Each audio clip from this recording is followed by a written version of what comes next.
Hello, everyone, and welcome to this week's meeting for the Rotary E-Club of Silicon Valley. My name is Tzviat Koshirov, and I am the president-elect for this Rotary Club. And I am happy that you have joined us this week. We have a special treat for you this week. We have for our speaker, Nikole Lim. I will just read through her bio here briefly. But before I do that, Nikole and I met a couple of months ago in South Africa, and she does some amazing work all throughout Africa, specifically in Kenya and Zambia. So Nikole Lim is a speaker, educator, and consultant on leveraging dignity through the restorative art of storytelling. She's been shifting paradigms on how stories are told by platforming voices of the oppressed. So she's been sharing stories of beauty arising out of seemingly broken situations, and I'm sure she'll be telling us a lot more about that in her presentation. Nikole graduated with a degree in film production from Loyola Marymount University, and she's currently pursuing a master's in global leadership from Fuller Theological Seminary. She's a native of the Bay Area, so where we are located, and can often be found buying African fabric on the streets of Nairobi, where she spends a lot of her time. And her vision is to equip survivors and advocates to lead in ending the cycle of sexual violence, believing that they will be the ones to bring us all into liberation.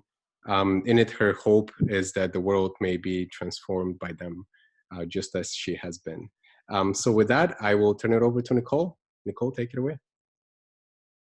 Hi, everyone. Thanks so much for having me. It's kind of odd that, yes, I'm from the Bay Area where this E-Club exists, but I am not currently there. I'm in Nairobi, Kenya right now, and just want to share some stories from the field and also our leadership trajectory, which is what I'll be talking about today, based on our organization's work of equipping survivors of sexual violence to lead.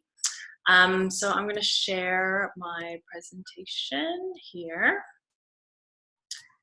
Okay, so our organization is called Freely in Hope. We are based in both Kenya and Zambia, and we also have one of our survivors studying in South Africa, but our primary base is in Kenya. And as you heard in my bio, my background is in film production, and so that's kind of where the story of the organization starts, is in how I was traveling around the world working with different nonprofit organizations and organizations working in oppressed communities. And in my travels all across the world, shooting photos, gathering stories, I was hearing a lot of stories of issues of sexual violence, and I was meeting survivors from all different types of backgrounds. And there was a common thread among these stories, was that a lot of these issues of sexual violence were directly related to lack of access to education.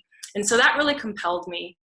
When I did some more research, I found that the global statistic is that 1 in 3 women worldwide are survivors of sexual or domestic violence. And so when I thought about that, it made me realize that that means 1/3 of my friendships, or 1/3 of my community members, or 1/3 of the spaces that I frequent could possibly be survivors of sexual violence. And so I started to dream about what would it look like if we were able to change that paradigm into something different. And I started meeting survivors of sexual violence on the field, mostly within Kenya, where I was doing a documentary film here.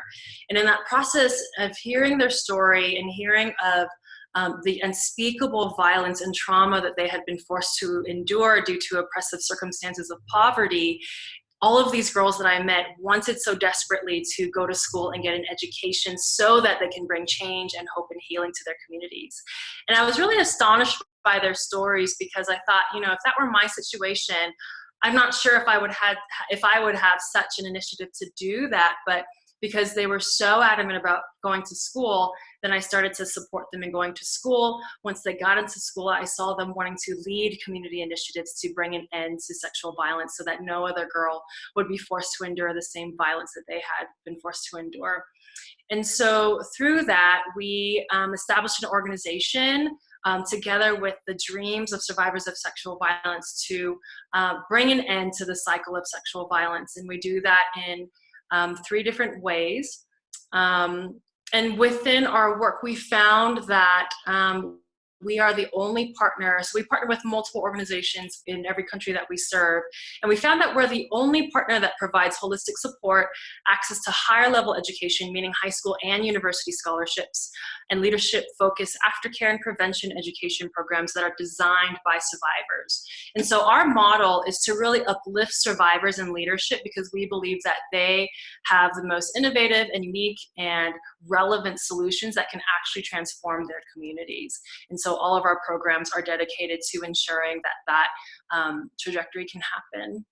And so our programs are threefold. If you notice, like the emblem of our logo, it starts at the center where the core is, and then it kind of radiates outward. So that's kind of what we hope to see, is this larger ripple effect happening from the survivors that we serve, that as they gain a sense of autonomy and sense of self and sense of self-leadership, that their leadership can expand and transform communities.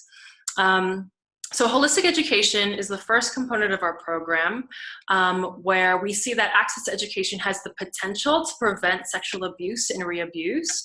We've had many case studies of young girls at the age of 13 and 14, right when they finish 8th grade, they would start to prostitute themselves or work as house girls, which opens them up to vulnerabilities of being sexually abused by the owners of the house.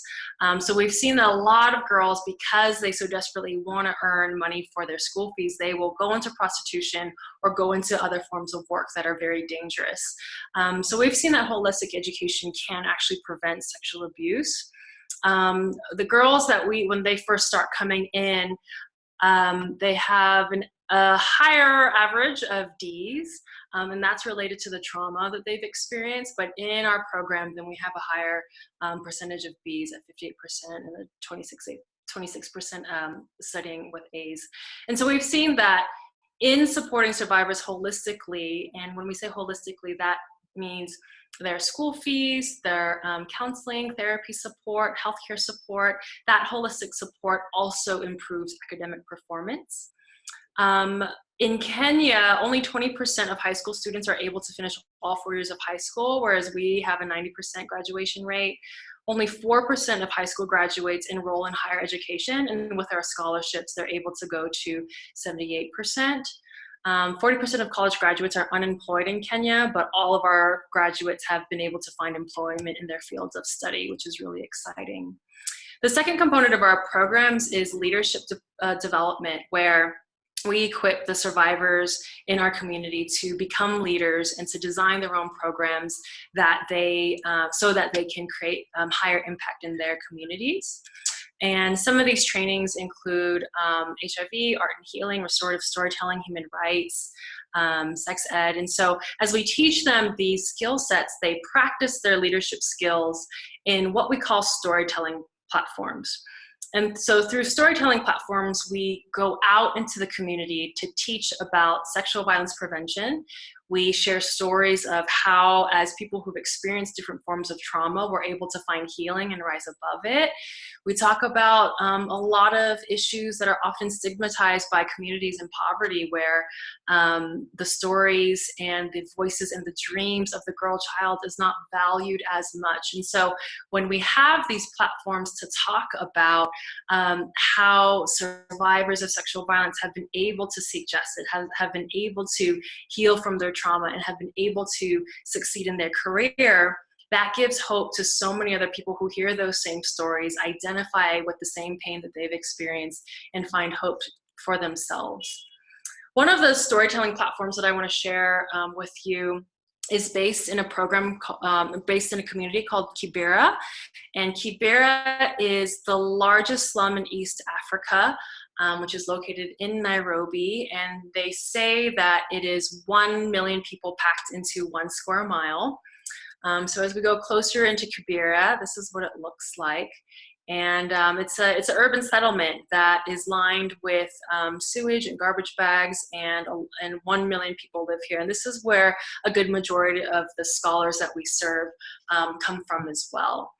And in Kibera, what we have found is the most resilient and the most innovative minds are there because they've seen the poverty, they've lived in it, they've grown up with it.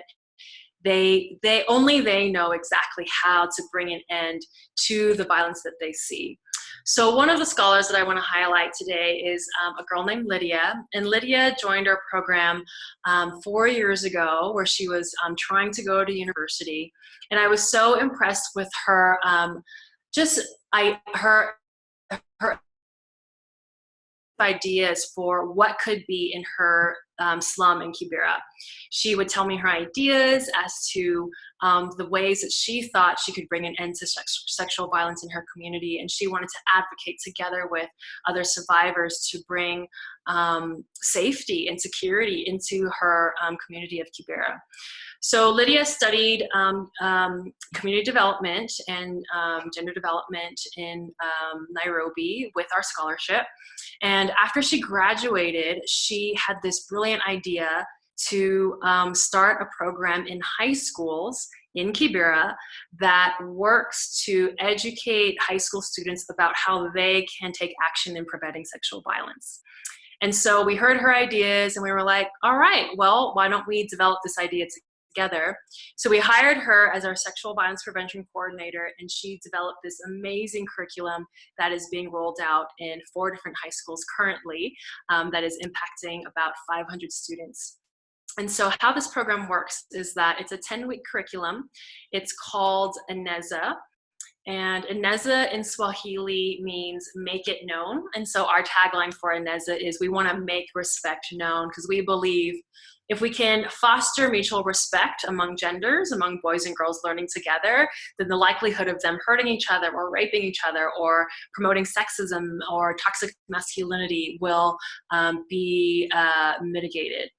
And so through this program, it's a 10-week curriculum in high schools across Kibera to teach students about what is sexual violence, what is the definition, what is consent, what are the cultural stigmas surrounding sexual violence, and how do we overcome those stigmas, and how do, if we know of someone who might have been sexually assaulted, how can we help them, what are the resources available, and if you are a survivor yourself, how can you heal and how can you find hope again? So in this 10-week curriculum, we have many really exciting conversations that happen in the classroom. We take a survey before and after, and when we ask the question, do you know what consent is, only 42% know what consent means, and after the program, 91% understand what consent means. If a friend was raped, do they know how to help her? Before the program, only 45% say yes, but after the program, everyone knows exactly how to help someone if their friend has been raped and what steps to take in order to seek justice. Is it a man's right to have sex with a woman? Now, when we do the survey before, 50% say yes. And remember, this is boys and girls learning together. So a lot of girls are even saying yes because generations before them have told them the same thing, right? But after our 10-week program, it went down to 35%. So we were able to gain 15% of students who were able to understand that, no, without consent, that is called rape, right? But it takes time and it takes education to really bring this sense of awareness to this generation of young people, because this is generations before them that believe in this oppressive, sexist culture that just continues to dominate women. We had a really awesome moment in one of our classrooms just a couple weeks ago where we were talking about the causes of sexual violence. So Lydia, who's pictured here, was facilitating the young people, and she was asking them questions about what are the things that cause sexual violence in our communities. And one boy raises his hand and he says, "What women wear."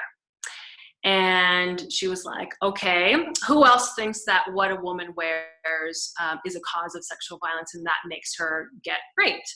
And most of the students in the classroom raised their hand, except one boy, and his name is Justice. And so Lydia noticed that, and so Lydia calls on Justice and says, okay, Justice, why do you think it's not okay, or that a woman, what a woman wears is not a cause of sexual violence or rape?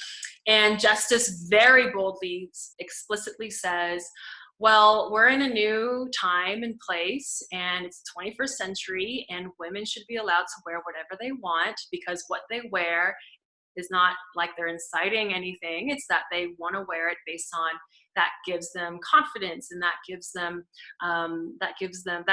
feel good about themselves. And so that should not mean that a man can't control himself and do whatever he wants with her. So he like very bluntly said that in the whole classroom. And so when Lydia asked the classroom again, okay, who believes in what Justice is saying? And again, the whole room raised their hand. So that was a really interesting moment for us to see how the power of one student can actually help to change the conversation and culture within a whole classroom community. And so we hope that with more conversations, with more people, boys and girls together speaking out against sexual violence and sexist remarks, and helping to build their community, we can actually see an end to sexual violence by empowering this next generation of young people through education, leadership development, and storytelling. So we want to bring our programs to communities across the world until there is no victim of sexual violence. And our hope is that as we empower this next generation of young people to lead these really transformative initiatives within their communities, we can actually see an end to sexual violence coming from the most unexpected places within Kibera, within Lusaka, within Nairobi, and hopefully in other parts of the world. So I appreciate you listening to our stories. I have so many more. If you want to get in touch, feel free to check us out. Our website is freelyinhope.org. And if you want to give to these initiatives, you can also give on the same website. And I hope that you can check out our stories, follow us on social media too, and be inspired by all the amazing things that our students are doing in their communities. Thanks so much, Nikole.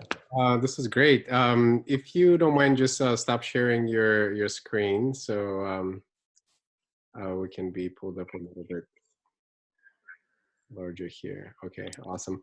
Thanks so much for your presentation. This was really great, and I love that you shared that story about Lydia and Justice, and how transformative just one person's voice can be in a community. Okay, so before we move into the Q&A, I'd like to introduce the other two members of our club that are on the call today. So we have Cecilia Babkirk, who's based in California currently, but she'll hopefully soon be heading over to Africa to be sort of in the same neighborhood as where Nikole is based. And we also have Vandana Agarwal on the call as well, who's based in India. Vandana, if you want to wave to us as well. I'll give both Cecilia and Vandana a chance to ask a question. But if I can maybe start us off. So Nikole, I was really impressed by the numbers that you shared, where you were talking about the difference in the graduation rates and all the stuff between your the students that are in your program versus the average student in Kenya. Can you tell us a little bit about why that is? Is there, in addition to the curriculum and the advice that these students get from you, is there more formal mentorship programs or other type of resources that are available to them? And can that be, I know you mentioned there's a program that's been rolled out to multiple schools in Nairobi, but what other ways can your learnings be applied to the regular community of students in Kenya? Yeah, so the low rates for Kenya versus Freely and Hope scholars is because of lack of access. So majority of students wanting to go to school live in extreme poverty. And so without having school fees, it's impossible for them to finish, or it takes them a very long time to finish. And so a lot of students just find laboring jobs to do to earn a living for the family. Our hope in providing scholarships for both high school and university level is that we can raise up the next generation of justice-minded lawyers and doctors and practitioners and nurses and social workers, right, who are able to actually change the trajectory of the country. So that's why we focus on higher level education in our programs. I think the unemployment rate with graduates. So in Kenya, it's 40% unemployment rate after graduation, but with us, all of our scholars are able to find a job right after graduation. And that means that we provide career development skills, public speaking skills, interviewing skills, and really leadership skills to help them be a little bit more viable than other candidates. When they have the experience working with us, training, going into the communities, even our scholars are the ones facilitating the INESA program in the high schools, that's giving them a lot of great skill sets that are beneficial for the workplace. Awesome. Yeah, thanks for sharing that. Vandana, do you have a question that you wanted to ask?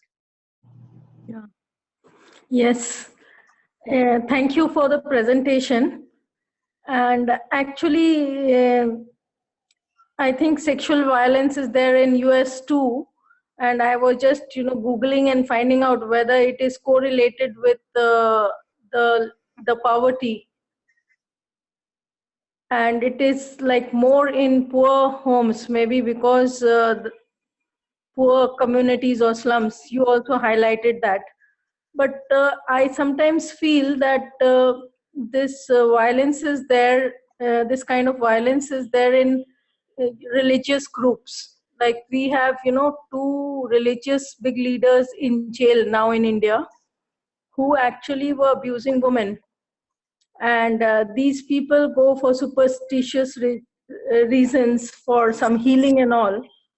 And they get abused by these religious goons, and it is very difficult to get these people to jails, because there is a political nexus. These religious leaders become vote banks because a lot of mass following is there. So the political leaders have a vested interest, even knowing that the crime is going on, not to report it or get it reported. So if some, people from civil society get to know and agitate and the court acts, then only action is taken after many years. And even in Europe, like you see, the Pope had been abusing children and nuns and all that. So that is the case everywhere.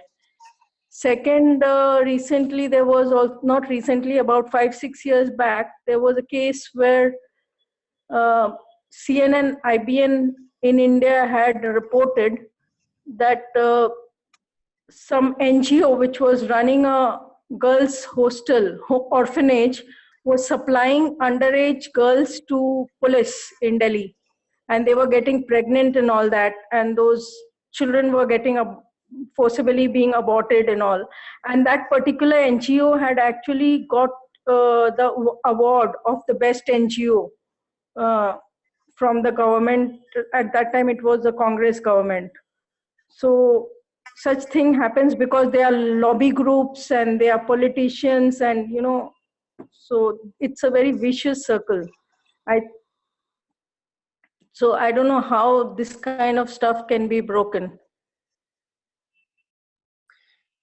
Yeah, actually, with the charity that you're talking about, it's called More Than Me, and the founder just resigned like a couple days ago because of the allegations and negligence on her end, and so Yeah, this is where it calls for more institutions to provide stronger structures and policies that protect its people.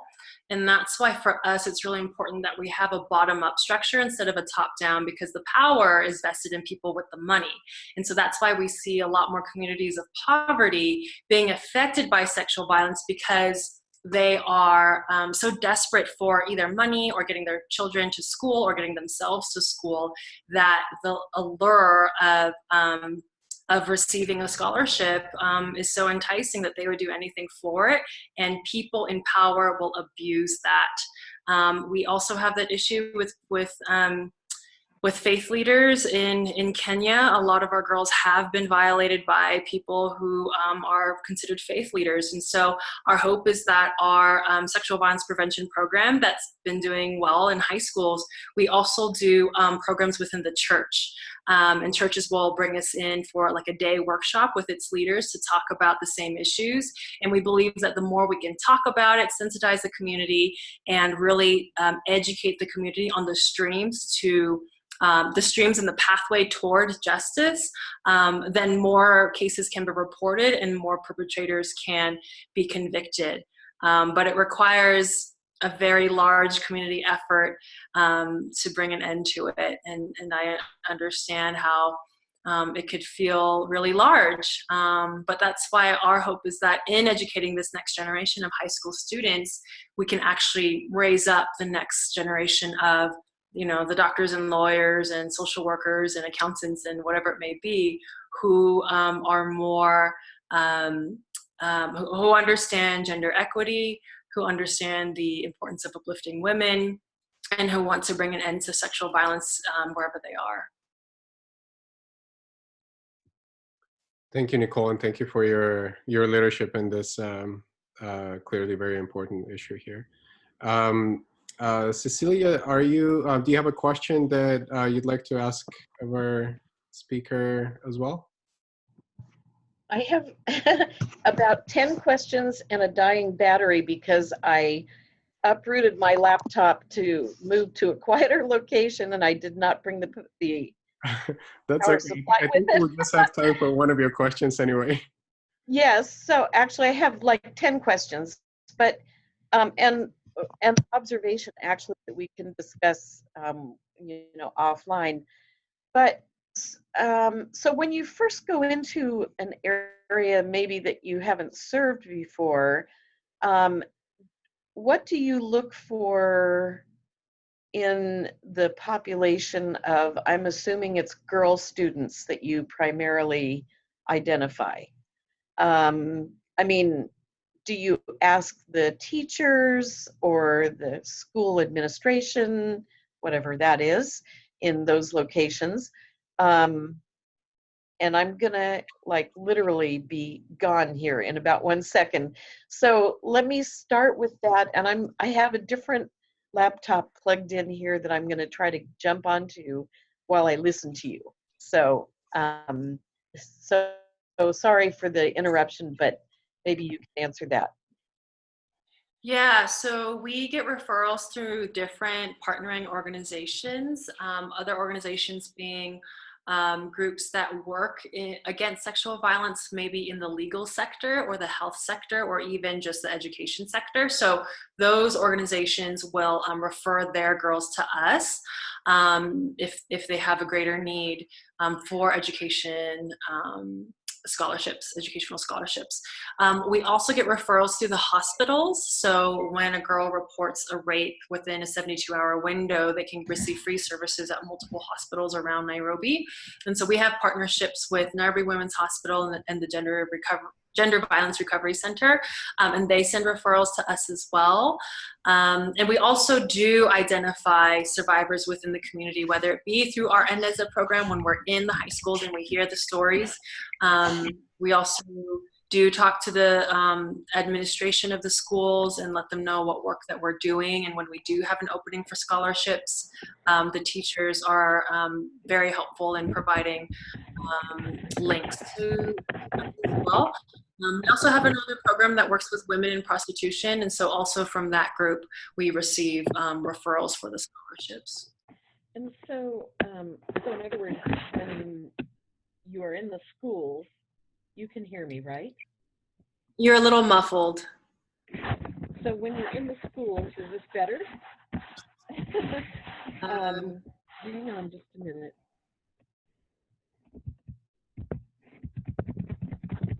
Now, is that better? Not really, just Feels a shout. little bit distant, but yeah, go ahead and ask your question.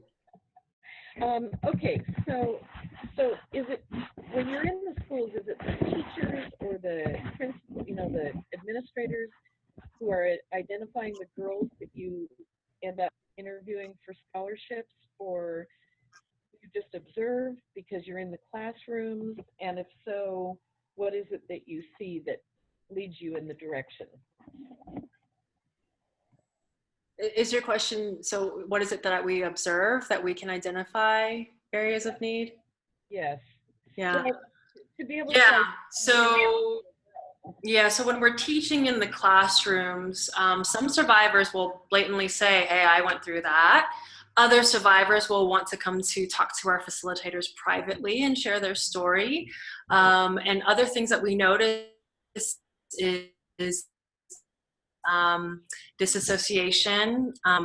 We notice there's a lot of different behavioral things that survivors might do.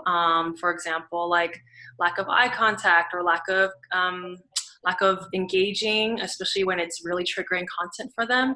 So we're always very clear in our class sessions that we teach that if anything is triggering for you and you don't feel comfortable listening to these things that we're discussing today, then feel free to leave the room. So we also allow them, if they don't want to stay in to listen to it, that they can leave.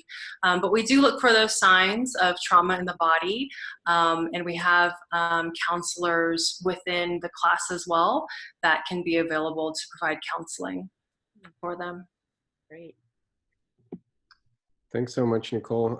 So unfortunately, we will have to wrap up. We're about out of time. So for all of our members and guests that have joined us this week, thank you. We hope that you have enjoyed the program and hearing from Nicole. Feel free to leave a comment below and ask Nicole a question. We can, I'll ask her to come back on the week that this video is featured on our website and respond to some of these questions. And also, don't forget to fill out the attendance survey. If you are a guest, this will trigger an email that you can present to your secretary as a makeup. And as is customary, I would like to give the final word over to Nicole to wrap things up. Yeah, I think some of this was mentioned in the questions too, that, sexual violence is an issue that's happening everywhere around the world. It's not just in Africa, it's not just in America, it's not just in India. And so if these conversations are happening around the world, how can we, in our own community, wherever we are in the world, talk about these issues more, be more vocal about the whole Me Too movement and Time's Up movement, and actually do something that can bring an end to sexual violence, not just sharing the hashtag and not just calling yourself an advocate, but actually changing the way we talk about issues of sexual violence and how we speak out against sexual violence, and also how we use our leverage and responsibility as people who want to build a better world. And so my challenge to you is, as you go out to build a better world, that you would consider building it together with Freely in Hope or any other organizations that's working to end sexual violence. And I think that's how we can actually band together and create the world that we want.